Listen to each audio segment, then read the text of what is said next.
আসসালামু আলাইকুম সবাইকে। ওয়েলকাম টু পলি। সুপ্রিয় শিক্ষার্থীরা, আজকে আমরা আলোচনা করব ম্যাথামেটিক্স 2 এর চ্যাপ্টার 1 নিয়ে।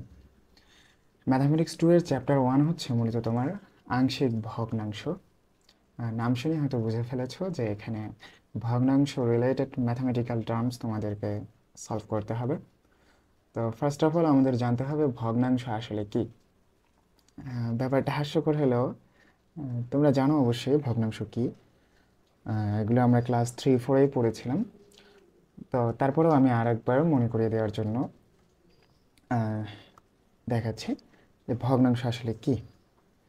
সুপ্রিয় শিক্ষার্থীরা, ভগ্নাংশ হচ্ছে মূলত দুটি পূর্ণ সংখ্যার অনুপাত। কি বললাম? ভগ্নাংশ হচ্ছে দুটি পূর্ণ সংখ্যার অনুপাত। যেমন কি হতে পারে? যেমন হতে পারে তোমার 6/7। এখানে 6 এবং 7 উভয় কিন্তু দুটি পূর্ণ সংখ্যা, এবং এই দুটি পূর্ণ সংখ্যাকে আমরা অনুপাত আকারে অর্থাৎ ভগ্নাংশ আকারে লিখেছি। এটাই মূলত হচ্ছে ভগ্নাংশ। হ্যাঁ, আর ভগ্নাংশ কত প্রকার? ভগ্নাংশ হচ্ছে মূলত তোমার 3 প্রকার: প্রকৃত, অপ্রকৃত এবং মিশ্র। আমরা এখানে মূলত আমাদের আংশিক ভগ্নাংশে কাজে লাগবে প্রকৃত এবং অপ্রকৃত ভগ্নাংশ। মিশ্র ভগ্নাংশ তেমন কাজের না এখানে। তো প্রকৃত ভগ্নাংশটা কি? প্রকৃত ভগ্নাংশ হচ্ছে যে ভগ্নাংশের হর বড় লব ছোট তাকে প্রকৃত ভগ্নাংশ বলে। কি বললাম? যে ভগ্নাংশের হর বড় এবং লব ছোট। উদাহরণস্বরূপ আমরা পূর্বের যে উদাহরণে যে ভগ্নাংশটি রেখেছি ওটাই রাখলাম। ওকে, এটি একটি প্রকৃত ভগ্নাংশ। কেন প্রকৃত ভগ্নাংশ? কারণ এর হর বড় এবং লব ছোট। আর অপ্রকৃত ভগ্নাংশটা কি?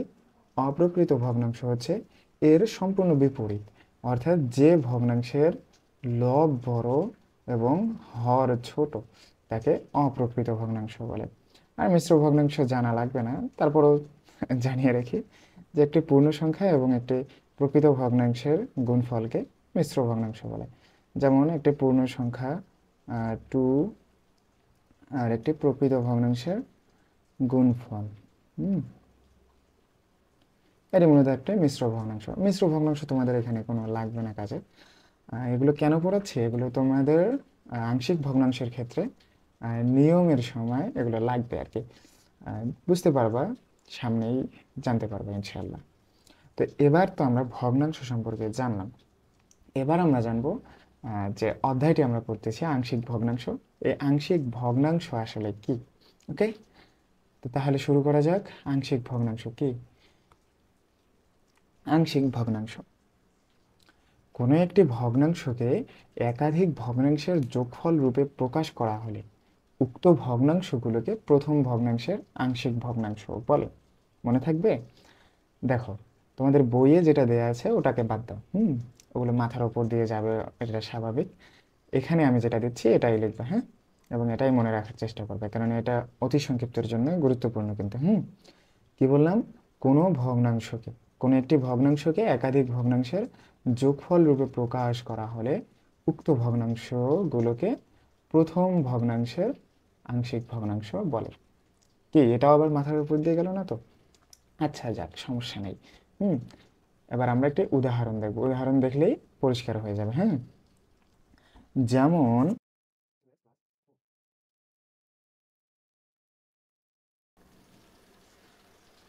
দেখো, এখানে আমি একটি ভগ্নাংশ লিখেছি 3x+4 divided by x+1 into x+2। এটি কিন্তু একটু ভগ্নাংশ। দেখো, দুইটি রাশির অনুপাত কিন্তু এখানে। দেখো, অনুপাত মানে কি? ভগ্নাংশ। আমি অনুপাত আকারে লিখেছি, মানে এটি একটি ভগ্নাংশ। এখন এটির আংশিক ভগ্নাংশের রূপটি কেমন হবে? দেখো, এখানে সমান সমান চিহ্ন নয়, এটাকে মূলত তোমার বলা হচ্ছে অভেদ চিহ্ন বা ইকুইভ্যালেন্ট চিহ্ন। ওকে, মনে থাকবে এটাকে কি বলে? অভেদ বা ইকুইভ্যালেন্ট চিহ্ন। তো এর আংশিক ভগ্নাংশের রূপটা আমরা কিভাবে লিখব? দেখো, নিচে তোমাদের প্রথমে তাকাতে হবে হরের দিকে ভগ্নাংশের। হ্যাঁ, আংশিক ভগ্নাংশের ক্ষেত্রে তোমরা লবের দিকে মূলত ফোকাস নয়, হরের দিকে ফোকাস করবে। ওকে, হরে কি কি আছে, X plus one into X plus two. তো ঠিক আছে,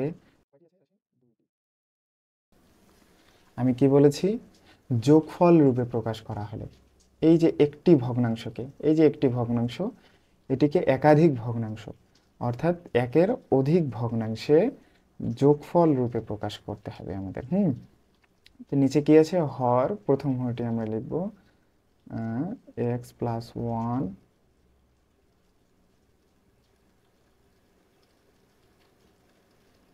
তো দেখো এবার আমরা লিখে নিলাম, নিচের হর দুইটিকে আলাদা করে নিলাম যোগফল রূপে কিন্তু, হ্যাঁ।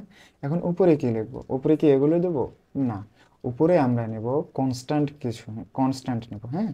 কনস্ট্যান্টগুলো কি কি হবে, কনস্ট্যান্টগুলো মূলত হচ্ছে তোমার A B C D et cetera et cetera, হ্যাঁ।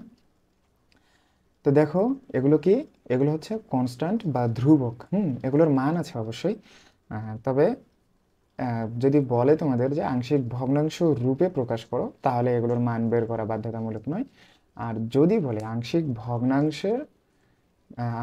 ভগ্নাংশে প্রকাশ করো, তাহলে কিন্তু তোমাদের সর্বোপরি এই এ এবং বি এগুলোর মান নির্ণয় করে দেখাতে হবে, হ্যাঁ। তোমরা জানতে পারবে এগুলো পরবর্তী অংশে ইনশাআল্লাহ।